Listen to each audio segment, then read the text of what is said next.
Yes, welcome to a moment with Lukwago.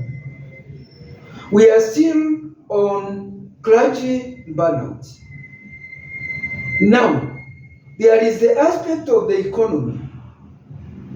The clergymen are also subjected to the economic reality which is affecting their congregation. They are getting affected. The resources are limited, yet the congregation expects too much. So because of this economic pressure, it discourages the clergymen and women. It discourages them. They cannot make ends meet. They cannot be able to help even the poorest members of their church. They can't be able to buy a car. They can't be able even to live in a decent house. And yet, the congregation look at them as the paragon of virtue.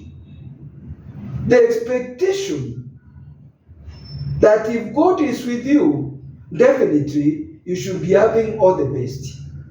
But then the reality becomes very different.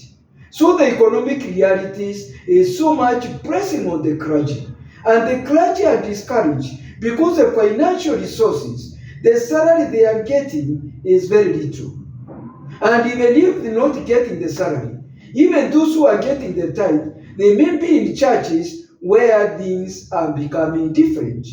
And that is why you find like today, the people have been preaching the prosperity gospel. They are encountering a very discouraging moment where even the investments which they had bought using loans now are being sold, and the members of their churches are running away because of the filthy dreams.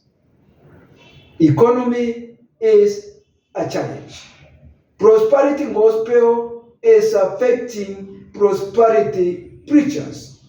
Their congregation are running away because they are no longer getting any hope.